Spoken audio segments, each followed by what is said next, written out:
Yo, welcome back again to the channel. My name is Arnold, and this is one of the requested videos on here. I put out a post, I think a week ago, on the kind of videos you want to see, and one of my subscribers put out a comment saying that he wanted to know how I mix my Afro beat, and yeah, here's the tutorial for you. So right now I've been working on I'm actually working on some beat, and I just wanted to use this as a reference. But before we get into anything else, I just want to let you listen through and hear how the mix is right now, because usually when I'm working, I'm always tracking things around to see that I get the levels to where I want to before I get into the actual mixing. So it's nice to always mix a little bit as you're creating, to make your work simple when it comes to mixing and all the finishing of the beat. So yeah, let's give it a listen.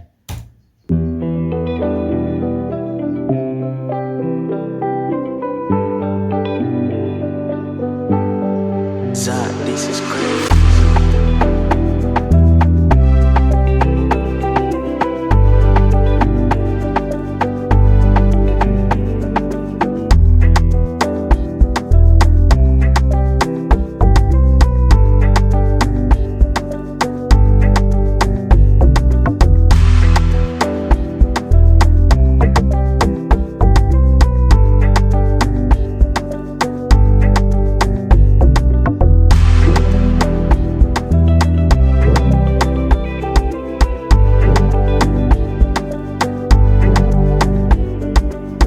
All right, so that's where the mix is at the moment. And if I go to my mixer, there's pretty much nothing. It was just EQing some stuff out, but you see it's even clipping. What I always love doing is to color up my things, as you've seen a little bit. So I always want my keys to have the same color, so that's what I'm going to do right here.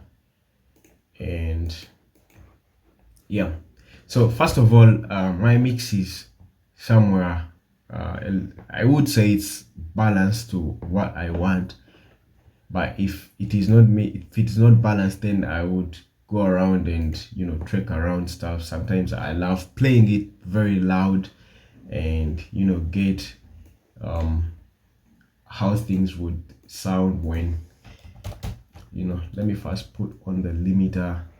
And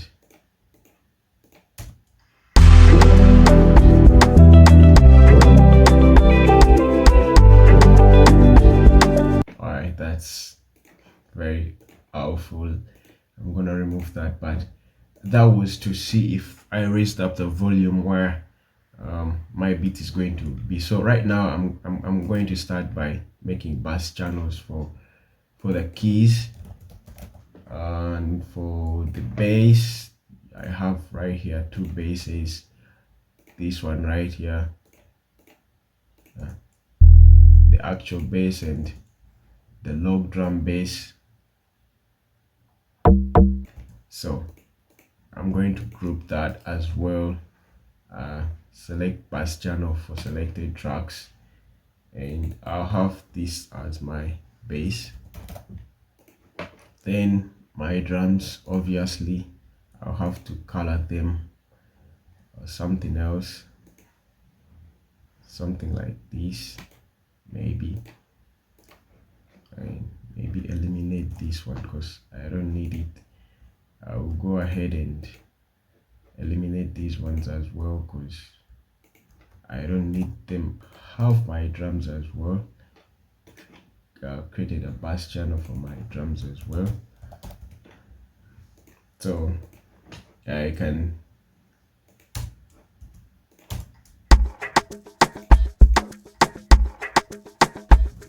that's my drum bass, and this is my bass, and these are my keys.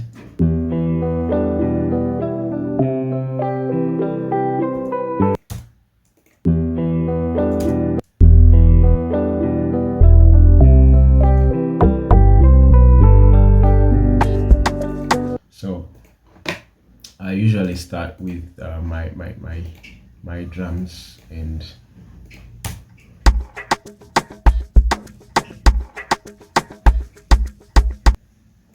I want my drums to be punchy, to be more punchy than how they're sounding right now. So I'll go ahead and add fat channel onto it. Fat channel is like it's a all-in-one. It's like a channel strip. It has a gate, it has a compressor, and pretty much it has a lot of compressors and equalizers as well, plus the limiter. And right now I'm going to be working with the compressor, and I love this classic comp because there's a way it makes my drum sound.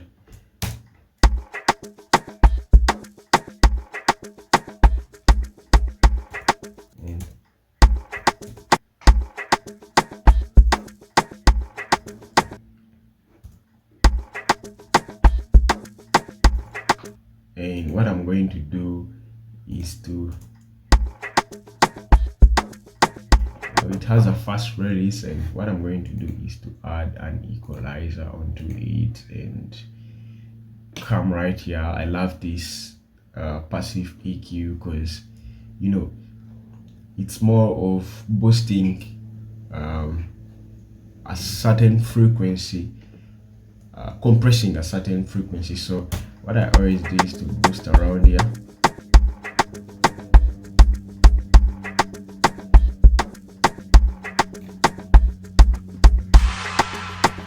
And I can bypass that, and you hear before and after.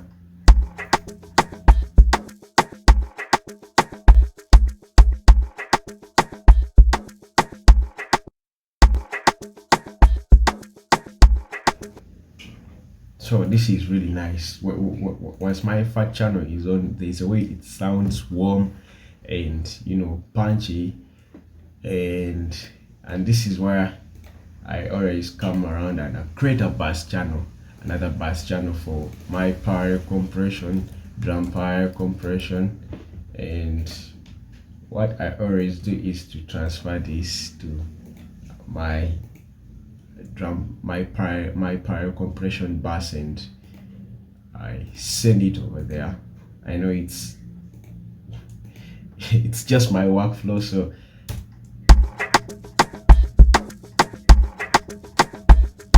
once this one is off, the power bass compressor,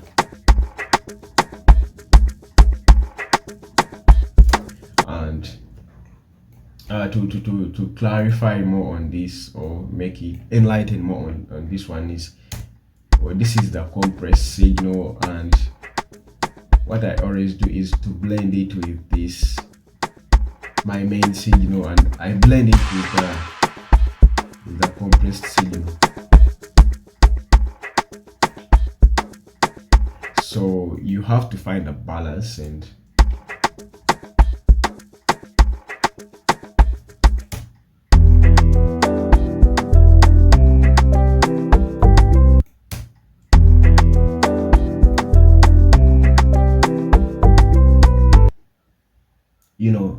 there are types of beats where you don't want the kick to come out and all that crazy stuff.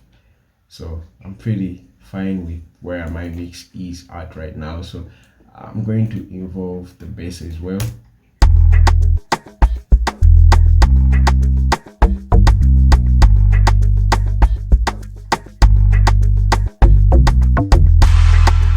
My camera battery is running low.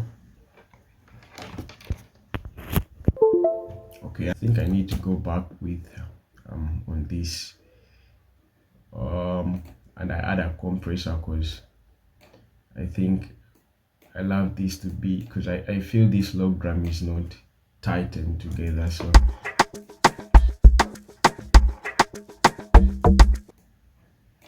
I'll have to do something like this.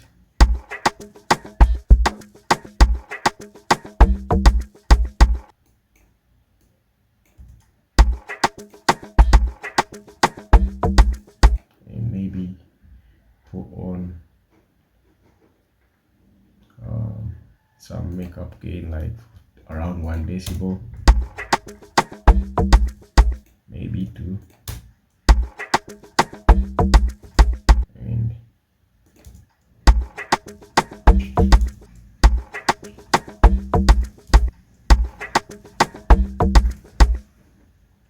that's fine.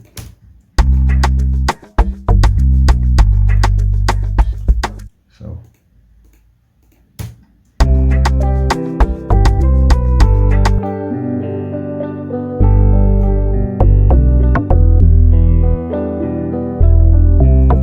I want to clarify on some frequencies. So I would go in with my Pro Q3 on my bass channel, and I would put it as well on my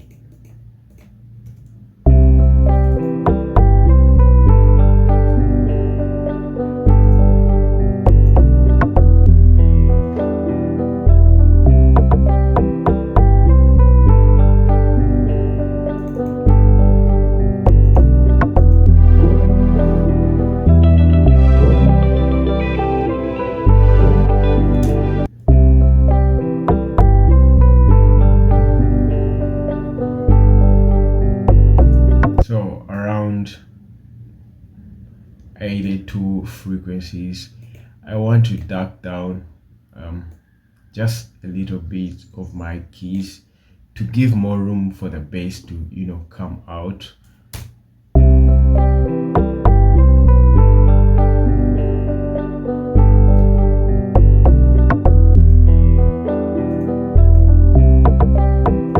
And I would actually come here and I side chain it with the bass, so once the bass hits part of the keys around this frequency is going to be dark down, and you can hear the difference right here when I bypass.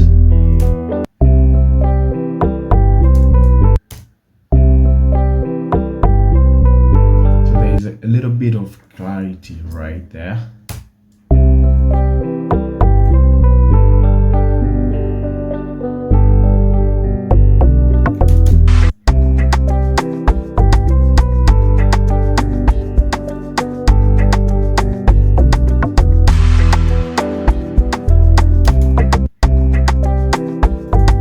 So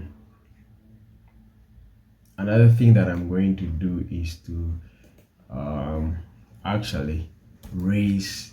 I feel my keys are low key down, so I love using this Everest because there is a way it boosts the loudness of my keys or anything without making it distorted. And hear the difference.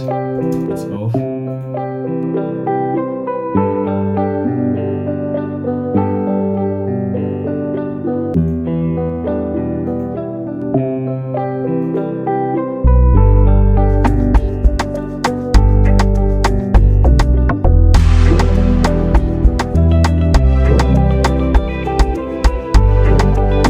Okay, so this mix is a little bit good. Another thing that I'm going to do is to highlight all my bass channels, and I give them one bass channel, and that is the mix bass. So I got everything sounding right the way I want, but I want to use a mouth band dynamics and give it some boosts. And by the way, Studio One has some good presets in here, like in the tools, in the master. You can use this and these presets, and you can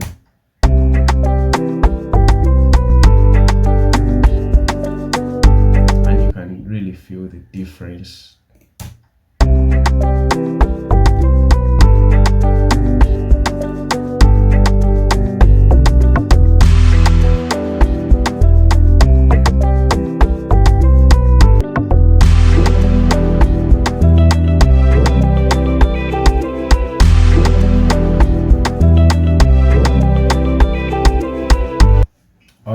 So that's really nice. So the next thing I'm going to do is to add on a glue compressor just to glue the mix together.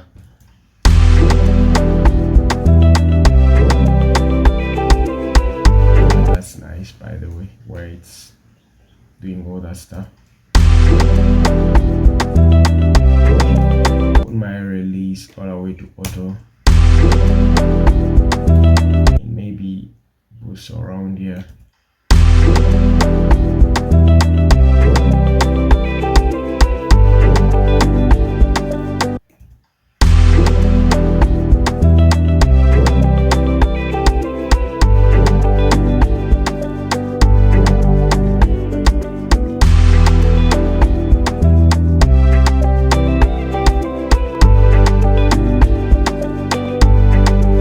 This Cytonic glue compressor is amazing.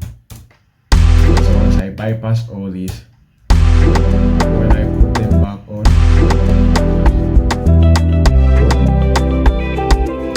and that is amazing.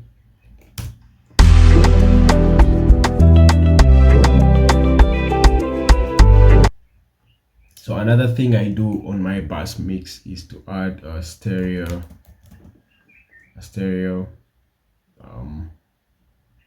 imager, and I love this solid state imager.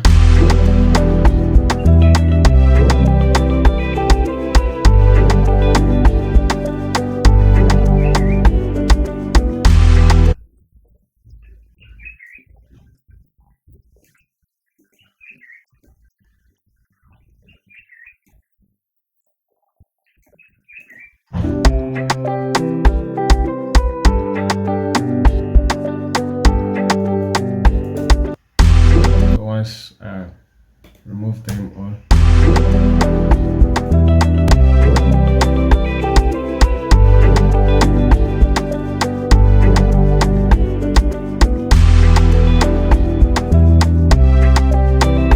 but now that I've put all my stuff, I've come to realize that I may need more. Yes, so I have two kicks in my mix, and I can add knock onto this dry kick, just to, you know, give it that punchy sound. I think my Studio One has frozen. My session is gone. So one quick tip: always save when you're working to avoid such things. So I've tried to add on a plugin and then Studio One has crashed, so I'll have to redo that again.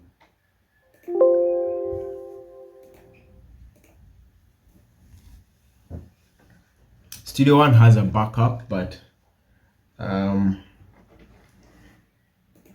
it stopped actually here without me creating so I'll have to create a mix bus again and add on my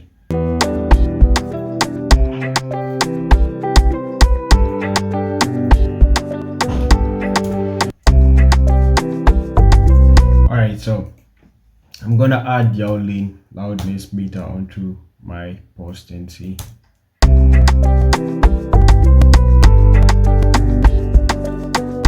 And I always want my mix to be around -9 and -6, and to be frank, I'm almost there. And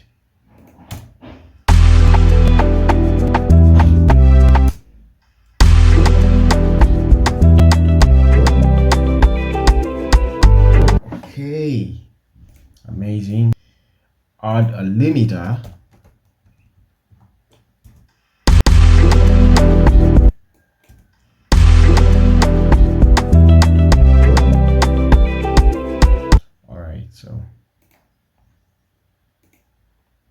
So I always have clipper on as one of my last on the chain.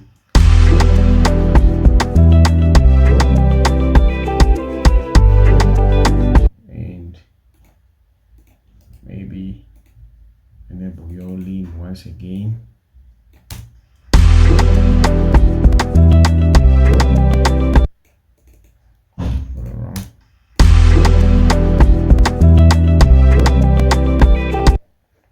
And I think I'm hitting it right.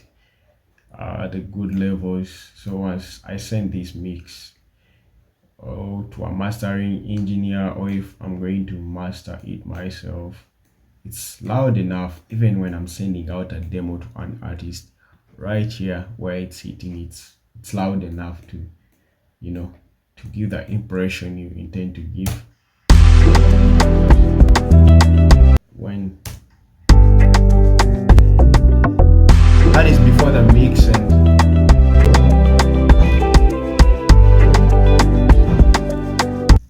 and I can have clipper as well onto this one.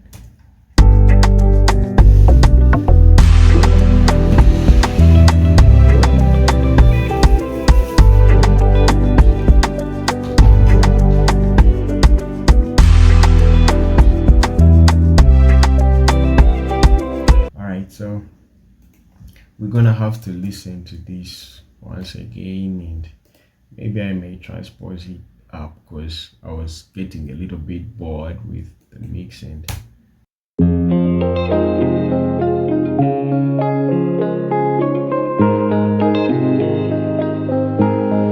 Xode, this is crazy.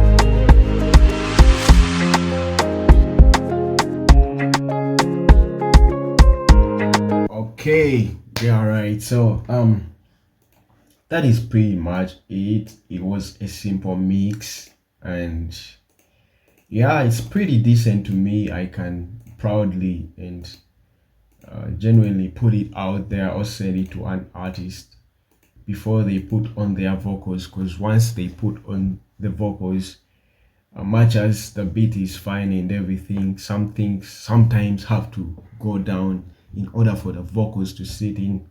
But yeah, that was the video. I just want to get some feedback from you in the comment section, and for the one that requested the video, I hope this video has helped out.